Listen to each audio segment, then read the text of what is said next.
What is up, guys? This is Luke once again, and welcome back to LDGaming.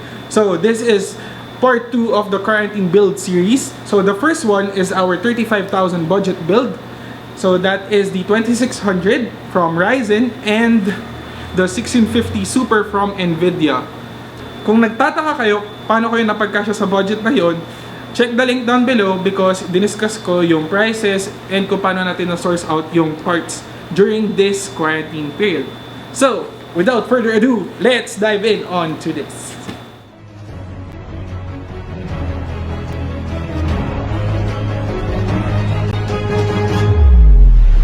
LDGaming.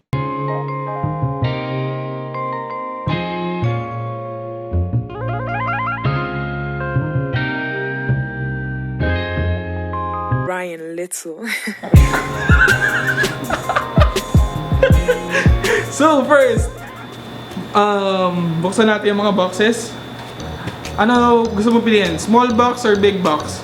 So yung mga smallest na naka-bubble wrap daw muna according to her. So yun, let's dive here. Ay, shit. Ito pala yun. Smallest box. So ito. Ayun kaya smallest. Alin? Hindi ah. Ito oh. Smallest. Bob na naka-bubble wrap kasi. Anyway, so gusto niya ito daw muna. So this is our RAM. This is a Skill Trident Z RGB. This is the 16 gig variant na 3000 MHz. So kung ba't kayo nagtataka bakit hindi yung Neo yung kinuha natin, the newer version, well, mataas ang prices niya ngayon. Especially nung tong quarantine period. Sobrang pricey niya na mas mataas siya around 1.5 I think. So ito nakuha natin siya for 5,000 lang. So very cheap. Tapos nun 3,000 MHz pa siya. So sobrang good nung deal na nakuha natin. So that's it for the RAM. Next, processor. We have chosen the Ryzen 5 3600. So yun. Kung bakit 3600? Obviously because this is the newest generation ng Ryzen, the 3rd generation. Next, so 6 cores, 12 threads yung processor na to. So, goods na good siya for the price na nakuha natin for around 13 to 17,000 ata. I'm not sure.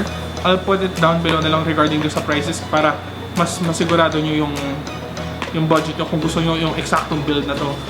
Kasi, naka-bundle siya with our motherboard which is the Gigabyte Aorus B450i Pro Wifi. So, as you guys can see, same motherboard siya doon sa 35,000 build natin kasi hindi tayo nag-cheap out sa parts doon sa 35,000 build. Kasi, ang para sa akin, matibay na motherboard, matibay na power supply will result to a better and more better quality system unit. Kasi, mas magtatagal and mas safe yung parts mo katulad the processor and the graphics card kasi mas maganda yung flow ng kuryente. So yun. Kaya invest on good motherboard and power supply, guys. Huwag kayo mag-cheap out sa mga yan. And dun sa mga nagtataka, this is a micro ITX build o small form factor tayo ngayon. And for this one, unlike yung previous video, nakuha natin yung case na gusto ni subscriber. So yun. Moving on, let's open this package. Kung ano man to. Yan. So, I have my cutter. Yan, buksan.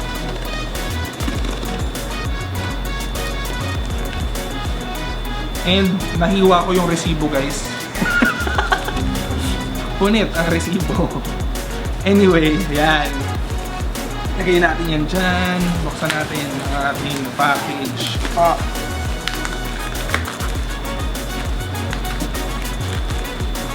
For those sa mga...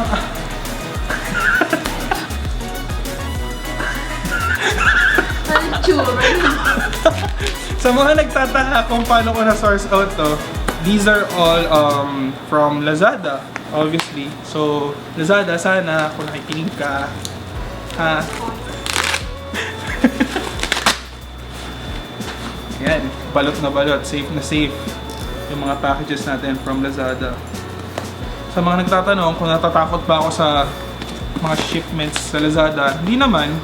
Kasi never pa naman ako naloko sa Lazada and hopefully ang puta.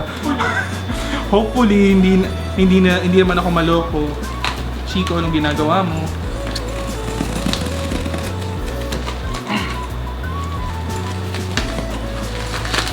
kaya mabuksan. So guys, may tumutulong pala sa akin mag-unbox.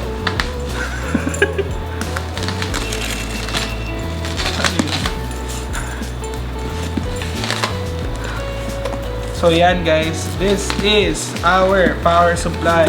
It's the Seasonic 850 watts power supply from Seasonic Rico. Yan, this is the M12II Bronze EVO edition. This is 80 watts bronze certified, which is good kasi alam natin na safe ang ating parts kasi certified siya for the rating capacity. So yun, at yung sinasabi ko, invest on good power supplies guys para alam nyo na safe yung mga gamit ninyo. So next package is so isa to sa mga peripherals natin guys, and so this is our speaker pala. So hintayin nyo lang ma-unbox ko to kasi balot na balot siya.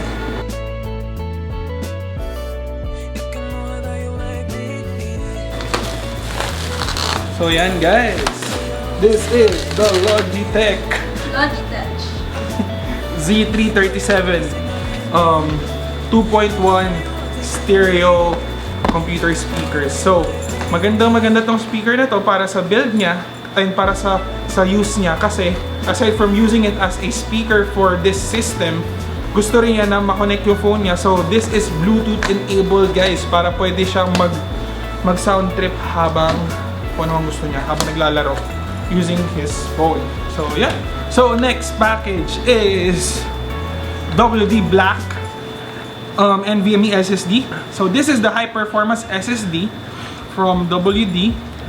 500 gig siya, and ito yung pinili natin because it has up to 3.5 gigs per second read speeds. So yun, ayun ang kinagandahan niya, meaning nun faster load times, like super fast load times compared to other SSDs, na at the same time yung price natin hindi pa rin ganun na damage kasi hindi siya ganun kamahal for its benefits. Yun. So moving on, since 500 gigs lang siya, for our game drive we will be using WD Blue. So from Western Digital din, it's a 1TB 5400 drive. So ito yung max storage natin. So lahat ng games, non-essential components or programs, dito natin nilalagay sa hard drive. 3 more boxes. Ano gusto mong unahin? Ito? So ito yung isa sa mga favorite ko na box guys.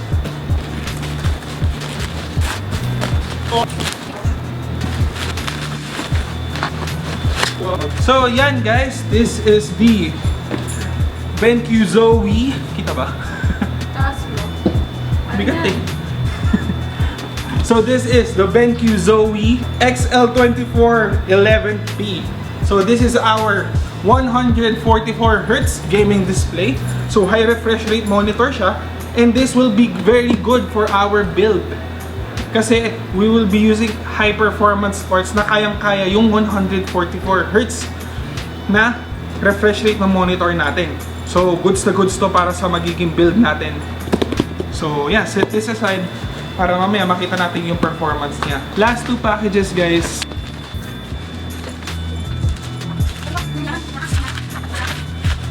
So for our graphics card, we will be using the ROG Strix 2060 for this build. So yun, this is very good for our setup kasi mamimit niya yung 144Hz na refresh rate ng ating monitor. So yun. And last but not the least, syempre, ang ating case.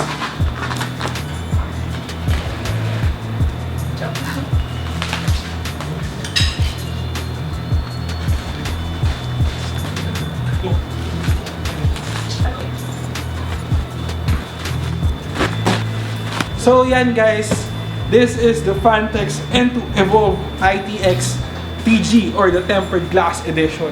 Yes guys, for this build syempre, we will be going with a very premium case from Phanteks, and very nice, maganda ang reviews nitong case na to para sa kanyang price to quality performance. So yun.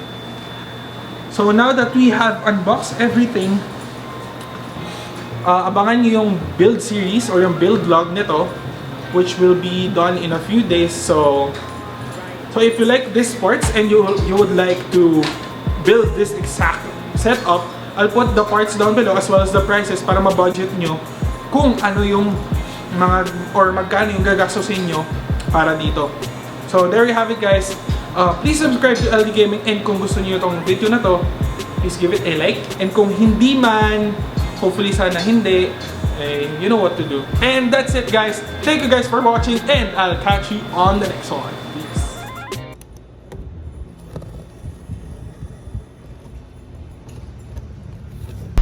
LC